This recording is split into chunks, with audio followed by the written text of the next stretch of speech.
আসসালামু আলাইকুম ভিউয়ার্স, ফাইনটেক বিডির নতুন একটি ভিডিওতে আপনাদের সবাইকে স্বাগত জানাচ্ছি। আজকে আমরা পুঁজিবাজার ইন্স্যুরেন্স সেক্টরে যে কোম্পানিগুলো সামনে পুঁজিবাজারে তালিকাভুক্ত হতে যাচ্ছে সেগুলো সম্পর্কে একটু জানব। বাংলাদেশ সিকিউরিটি এক্সচেঞ্জ কমিশন সম্প্রতি ইন্স্যুরেন্স সেক্টরের প্রায় 28টি কোম্পানিকে পুঁজিবাজার তালিকাভুক্তির জন্য চিঠি দিয়েছে এবং ইন্স্যুরেন্স সেক্টরের কোম্পানিগুলোকে পুঁজিবাজার তালিকাভুক্তির জন্য কিছু শর্ত শিথিল করা হয়েছে। বর্তমানে আইপিওতে আসতে চায় 5টি ইন্স্যুরেন্স কোম্পানি। যে কোম্পানিগুলো তাদের প্রসপেক্টাস অলরেডি সাবমিট করেছে, বাংলাদেশ সিকিউরিটি এক্সচেঞ্জ কমিশনের অনুমোদনের অপেক্ষায় রয়েছে। ইন্স্যুরেন্স সেক্টরে মোট 53টি কোম্পানি পুঁজিবাজারে বর্তমানে লিস্টেড রয়েছে, যার ভিতরে জেনারেল ইন্স্যুরেন্স খাতের কোম্পানি রয়েছে 40টি, আর লাইফ ইন্স্যুরেন্স খাতের কোম্পানি রয়েছে 13টি। এই 5টি কোম্পানি যদি অনুমোদন পায় তাহলে এই কমিশনের আন্ডারে ইন্স্যুরেন্স খাতের প্রায় ডজনখানেক কোম্পানির মতো লিস্টেড হয়ে যাবে। তো আশা করি এই কোম্পানিগুলো পুঁজিবাজার তালিকাভুক্তির জন্য অনুমোদন পাবে। বর্তমানে যে 5টি কোম্পানি পুঁজিবাজারে তালিকাভুক্তির জন্য প্রসপেক্টাস সাবমিট করেছে তার ভিতরে জীবন বীমা খাতের কোম্পানি রয়েছে 2টি এবং সাধারণ বীমা খাতের কোম্পানি রয়েছে 3টি, যার ভিতরে একটি company already Bangladesh security exchange কমিশনের অনুমোদন প্রাপ্ত হয়েছে। সেই কোম্পানিটি হচ্ছে মেঘনা insurance company limited. Company already তার সাবস্ক্রিপশন ডেট রানিং চলছে। এ মাসের 11 তারিখ থেকে শুরু হয়ে সাবস্ক্রিপশন ডেট চলবে 18 তারিখ পর্যন্ত। মেঘনা ইন্স্যুরেন্স কোম্পানিটি পুঁজিবাজারে শেয়ার ছাড়বে হচ্ছে 1,60,00,000 শেয়ার, যার ভিতরে 15% শেয়ার, দ্যাট মিনস হচ্ছে 24 লক্ষ শেয়ার কোম্পানিটির এমপ্লয়ীদের জন্য বরাদ্দ থাকবে।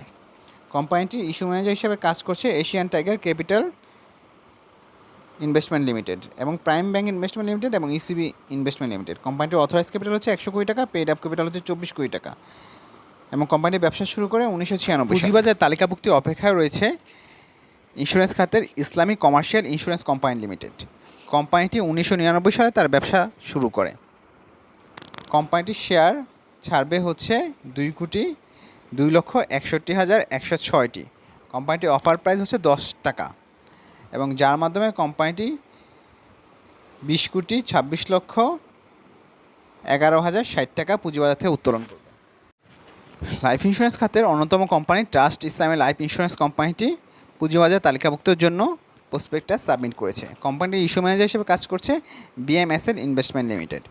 কোম্পানিটি ব্যবসা শুরু করে 2014 সালে। কোম্পানিটির অথরাইজ ক্যাপিটাল হচ্ছে 100 কোটি টাকা এবং পেড আপ ক্যাপিটাল হচ্ছে 40 কোটি টাকা। কোম্পানিটির প্রত্যেকটি শেয়ারের ফেস ভ্যালু নির্ধারণ করা হয়েছে 10 টাকা। কোম্পানিটি 1,60,00,000 শেয়ার ছেড়ে পুঁজিবাজার থেকে 16 কোটি টাকা উত্তোলন করবে, যেই টাকা কোম্পানিটি তার ব্যবসা কাজে ব্যয় করবে। জীবন বীমা খাতে দ্বিতীয় যে কোম্পানিটি পুঁজিবাজার লিস্টেডের জন্য হচ্ছে প্রসপেক্টাস সাবমিট করেছে সেটি হচ্ছে chartered life insurance company limited. কোম্পানিটি 1,50,00,000 শেয়ার পুঁজিবাজারে ছাড়বে এবং 1,50,00,000 শেয়ার, যার প্রত্যেকটি শেয়ারের ফেস ভ্যালু নির্ধারণ করা হয়েছে 10 টাকা এবং তার মাধ্যমে কোম্পানিটি 15 কোটি টাকা পুঁজিবাজার থেকে উত্তোলন করবে। কোম্পানির অথরাইজ ক্যাপিটাল হচ্ছে 250 কোটি টাকা এবং পেইড আপ ক্যাপিটাল 22,50,00,000 টাকা। চার্টার্ড লাইফ ইন্স্যুরেন্স কোম্পানিটি 2013 সাল থেকে তার বিজনেস কার্যক্রম পরিচালনা করে আসছে।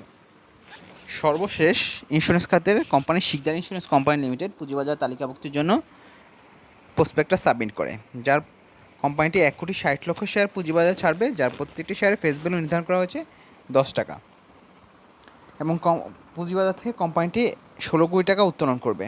কোম্পানিটি ইস্যু ম্যানেজার হিসেবে কাজ করছে সোনার বাংলা ক্যাপিটাল ম্যানেজমেন্ট লিমিটেড। কোম্পানিটি 2013 সাল থেকে বিজনেস কার্যক্রম পরিচালনা করে আসছে। কোম্পানিটির অথরাইজ ক্যাপিটাল হচ্ছে 50 কোটি টাকা এবং পেড আপ ক্যাপিটাল হচ্ছে 40 কোটি টাকা।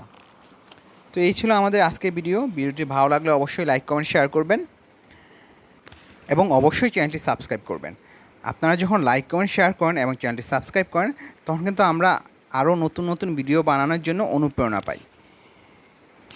তো আমরা আশা করব এই ছোট্ট রিকোয়েস্টটি আপনারা অবশ্যই রাখবেন। যে যেখানে থাকবেন অবশ্যই ভালো থাকবেন এবং নিরাপদে থাকবেন। ধন্যবাদ সবাইকে।